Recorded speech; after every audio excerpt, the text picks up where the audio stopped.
Kami sudah pernah mencoba singkat Suzuki XL7 dalam rubrik First Drive. Lalu beberapa kali juga sudah membandingkan dengan lawan-lawannya melalui komparasi virtual. Namun baru kali ini kesempatan untuk menjajahnya lebih dalam didapat. Sembari refreshing melepas kepenatan, kami ajak XL7 berkelana sedikit keluar kota. Sekaligus menilai impresi berkendara di kondisi nyata. Dan yang pasti mencari kelebihan maupun kekurangannya. Bagaimana hasilnya? Tunggu dulu, jangan lupa subscribe YouTube channel The Official Auto, tekan tombol lonceng dan nantikan terus review mobil dan motor terbaru dari kami.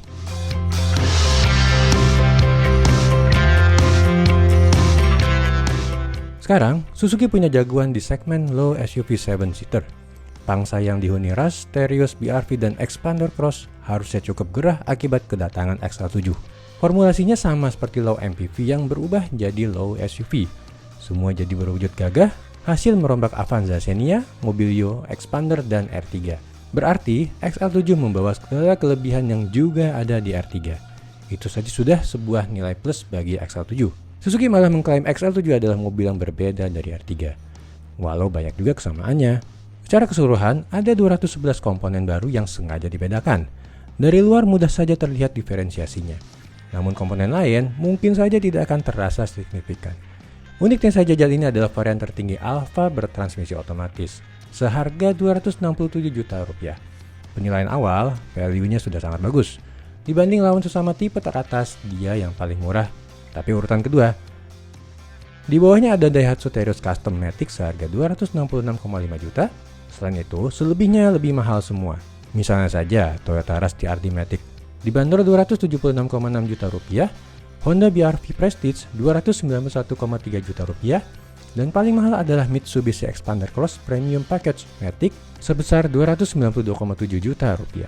Bagaimana? XL7 termasuk worth it bukan? Membahas tampilan, sifatnya memang subjektif. Menurut saya, bukanlah yang paling ganteng, tidak sekeren Expander Cross atau Rush sekalipun. Basis desain jelas diambil dari R3, lalu mengubah wajah keseluruhan dengan mengganti bentuk lampu, grill, hingga bumper. Ubahnya lebih niat ketimbang Expander Cross sekalipun yang cuma merombak bumper depan. Desain R3 generasi sekarang memang kurang bisa diterima banyak orang. Terlalu banyak kemiripan juga dengan ciri mobil lain sehingga tidak terlihat original. Berubah jadi XL7 memang menambah derajat kemacuannya. Tinggal menempel ciri khas SUV ke bodi, jadilah sebuah crossover. Tapi elemen cladding hitam dan roof rail juga dilakoni LSUV lain. Jadilah tidak ada ciri yang teramat istimewa. Malah bila dilihat sepintas, gampang tertukar antara XL7 atau Expander Cross. Beberapa bagian ada persamaannya, paling kentara dari belakang. Bentuk lampu sama-sama model L, lalu panel di antaranya dicat hitam. Paling jelas mirip pilar D yang memberi efek atap melayang. Kembali lagi, itu memang soal selera. Tapi menarik bila mencari perubahan dari R3. Desain jelas dapat penambahan aksesori SUV. Berdampak dimensi lebih besar dari R3. Ukurannya melar sedikit. Panjangnya tambah 5 cm, lebar tambah 4 cm, dan meninggi 2 cm. Karena tanpa menyentuh sasis, panjang wheelbase tetap sama. Suzuki mengklaim ada penyesuaian pada suspensi XL7. Ground clearance naik jadi 200 mm agar kesan SUV-nya lebih terasa. Alias hanya bertambah tinggi 2 cm dibanding R3. Meski diklaim ada rombakan suspensi, penambahan postur itu paling mungkin disebabkan ukuran roda yang membesar. Kalau R3 pakai pelek 15 inci dengan ban profil 185/65, XL7 gunakan pelek 16 inci dan ban 195/60. Tapak ban lebih lebar dan menebal, lumayan bikin postur menjulang. Urusan titik gravitasi meninggi biasanya menambah gaya limbung, tapi dengan adanya setelan baru seharusnya dapat diminimalisir. Ini nanti saya akan bahas sendiri. Dari luar mulai dikenali sebagai tipe teratas. Ada dua warna baru mencolok khusus untuk Alfa, yaitu Rising Orange seperti unitas ini dan Brave Khaki. Perpaduannya dibuat kontras lewat permainan warna two-tone. Area pilar sampai atap dan spion diwarnai hitam agar kesan gagahnya muncul. Well, setidaknya belum bosan melihat tampang XL7 ini di jalan, sama juga seperti Expander Cross. Tidak seperti melihat Rush, Terios, apalagi BR-V yang sudah semakin terlihat uzur. Nuansa serba hitam menyambut tatkala masuk ke kabin. Dicomot langsung dari kabin R3 Suzuki Sport sebelum diaplikasi juga oleh R3 tipe GX. Bedanya, aksen kayu diganti pola serat karbon agar mengeluarkan kesan sporty. Hampir terlalu monoton kalau tidak ada hiasan aksen perak dan panel carbon fiber itu. Kualitas material 11-12 juga dengan SUV lain. Ada bagian sentuhan mewah seperti balutan kulit setir. Banyak juga pemakaian plastik tipis yang terkesan murah. Tak masalah, toh tak berharap lebih untuk mobil di kelas ini. Sayangnya sebagai tim teratas, semua kursi belum terbungkus penuh kulit. Modelnya mengombinasikan dengan kain fabrik di bagian tengah. Duduk di kursi pengemudi terasa nyaman. Untuk ukuran postur saya setinggi 183 cm, punggung dapat disanggah seluruhnya. Begitu pula bagian bawah paha. Tidak terlalu melelahkan untuk perjalanan jauh. Pengaturan juga lengkap sampai bisa mengatur ketinggiannya. Kekurangan ada pada setir. Bentuknya sama seperti Jimny, hanya bagian bawah dibuat gaya flat bottom. Genggamannya mantap berbaut kulit dan sebagian plastik alas serat karbon. Tapi tanpa pengaturan teleskopik, jangkauan akan terlalu jauh bila Anda ingin memanjangkan posisi kaki. Jadi serba salah, belum lagi kurang tegak dengan bagian atas memiliki kecondongan yang lumayan besar. Beruntung disediakan armrest dengan ruang penyimpanan kecil di baliknya. Bisa menyandarkan lengan agar tidak melelahkan. Kontrol AC sudah model tombol agar tidak ketinggalan zaman dengan yang lain. Punya fitur auto climate dan heater juga. Sangatlah cukup untuk iklim tropis. Di atasnya terpasang monitor layar sentuh 8 inci yang sudah standar dari tipe Zeta. Khusus Alpha ini ditambah 2 tweeter depan agar suara dihasilkan lebih manjakan telinga. Penggunaan platform baru Hardtech membawa dampak positif pada lapangnya kabin. Kursi baris kedua menyisakan banyak ruang kaki dan kepala lega untuk penumpang setinggi di atas 180 cm. Sandaran bisa direbahkan dapat juga digeser maju dan mundur. Tersedia pula armrest di bagian tengah yang menambah kenyamanan. Tapi kursi baris ketiga bukanlah tempat yang nyaman diduduki. Ruang kepala sudah habis, begitu pula kaki. Itu pun kursi baris kedua sudah dimajukan secukupnya. Area ini lebih cocok untuk menampung anak-anak saja. Imbas platform baru juga, tersisa ruang kargo ekstra dibanding R3 generasi pertama. Dalam keadaan semua kursi terbuka, masih ada spasi untuk membawa sepeda lipat ukuran 20 inci. R3 lama saja tidak bisa. Jika butuh area lebih luas lagi, mudah saja melipat sandaran kursi baris ketiga yang terpisah 50:50, hingga semuanya rata lantai. Dalam mode ini, bisa menampung lebih banyak lagi sepeda lipat hingga koper besar. 4 sepeda lipat sekaligus pun bisa saja diangkut semua. Kursi baris kedua juga dapat dilipat rata agar bagasi semakin mekar. Bisa dimanfaatkan menaruh kasur ataupun tempat beristirahat saat touring jarak jauh. Semuanya serba praktis, layaknya MPV keluarga.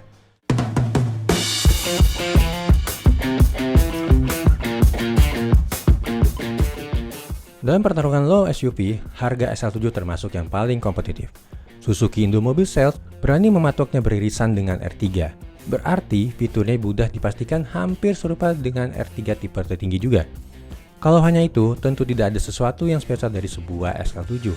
Harusnya lebih lengkap lagi dari R3 Suzuki Sport sekalipun. Makanya Suzuki menonjolkan fitur Smart E-Mirror di tipe Alpha. Perangkat spion dalam berfungsi sebagai monitor kamera di belakang dan menyorot bagian depan juga. Pandangan ke belakang tak akan terhalang kepala penumpang atau barang bawaan. Fungsinya pun bisa bermanfaat sebagai dashcam. Tinggal masukkan SD card, otomatis merekam sepanjang perjalanan. Bila memori sudah penuh, rekaman video lama ditimpa oleh yang baru. Menarik karena cuma XL7 yang punya fitur ini di kelasnya. Berani lawan Terios yang dibekali kamera 360 derajat. Meski sebenarnya ini benda aftermarket yang bisa dipasang di mobil saja. Suzuki juga menjualnya sebagai aksesori resmi. Selebihnya tidak ada yang luar biasa dibanding R3 tipe GX. Untuk seharga 267 juta rupiah, sudah tergolong bijak. Kekurangan yang masih ada sejak R3 lama, tidak adanya fitur auto door lock, sehingga harus selalu ingat pentingnya mengunci pintu mobil secara manual sebelum beranjak jalan.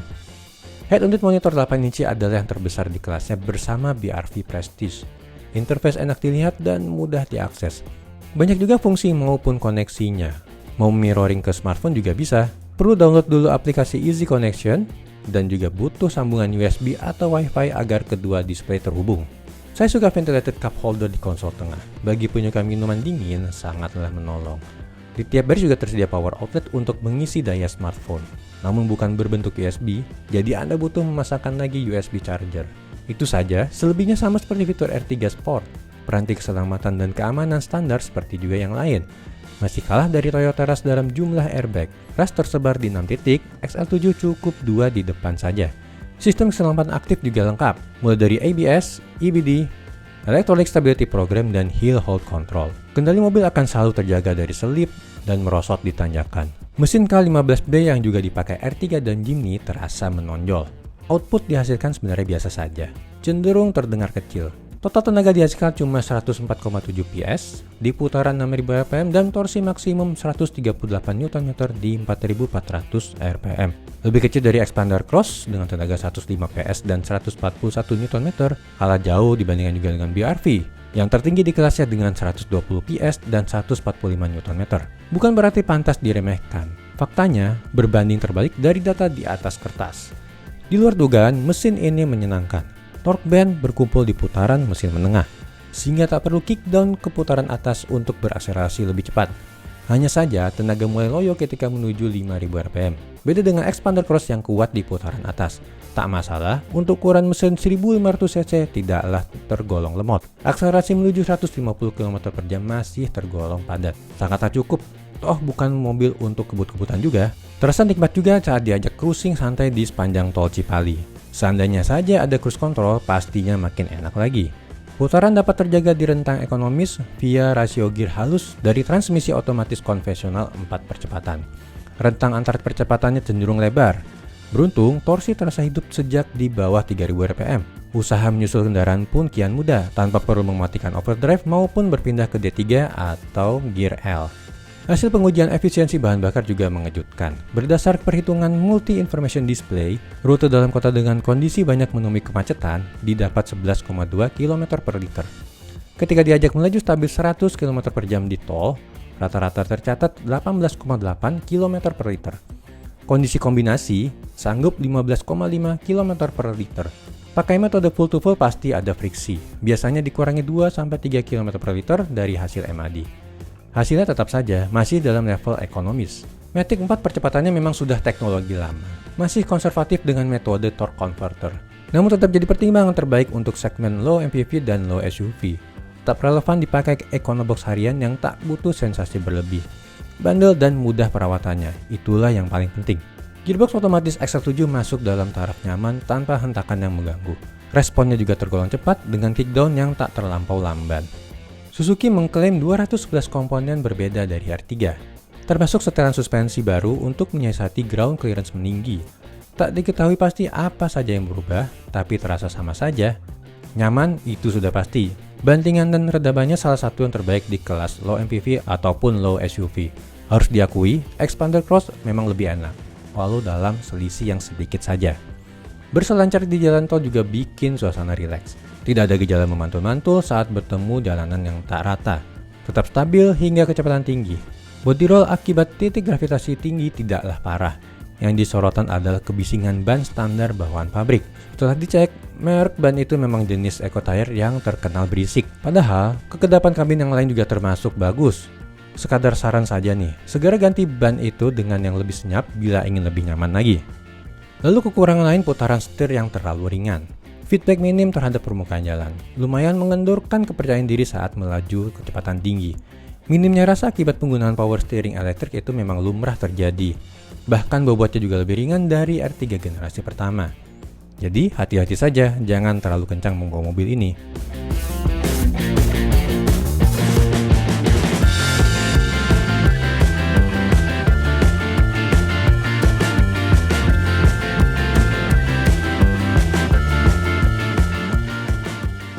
Ground clearance menjulang ke 200 mm, sudah pantas menyandang title sebagai SUV. Tidak sejangkung ras Terios yang setinggi 220 mm maupun expander cross yang tingginya 225 mm. Tapi sudah sangat cukup untuk menjamah medan off-road. Jalur tanah bebatuan dengan kontur variatif bukanlah masalah, asalkan masih dalam taraf ringan. Bagaimanapun, XL7 berbasiskan sebuah MPV yang mengejar kenyamanan. Sasis monokok dan penggerak roda depan dijamin kurang hebat bila nekat diajak mengarungi jalur yang berat.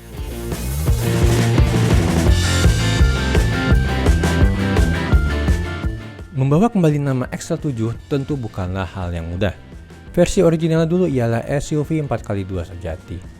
Sebuah SUV berpenggerak roda belakang yang dimodali mesin perkasa V6 2,5 liter. Meski bukan penerusnya secara langsung, kemunculan Suzuki XL7 sekarang tetaplah fenomenal. Walau datangnya terlambat, Suzuki Indonesia pantas mendapat bagian porsi pangsa pasar yang amat kompetitif itu. Value for money termasuk tinggi. Berapa yang Anda bayar sesuai apa yang diharapkan. Fitur bawaan mencukupi kebutuhan. Mau parkir mundur juga mudah. Monitor head unit juga menampilkan kamera yang berada di belakang. Berikut ada sensor parkirnya. Kunci keyless juga disertai immobilizer serta sistem alarm. Belum lagi performance mesin 1500 cc dan impresi berkendara paling menonjol di antara para lawan-lawannya. Basis R3 adalah modal dasar yang tepat. Mobil keluarga dengan utilitas dan fleksibilitas ekstra tinggi. Berubah menjadi X7 berarti bertambah lagi kemampuannya di alam terbuka. Jangan sungkan-sungkan ajak berpelisaran lebih jauh, walau harus ingat keterbatasannya.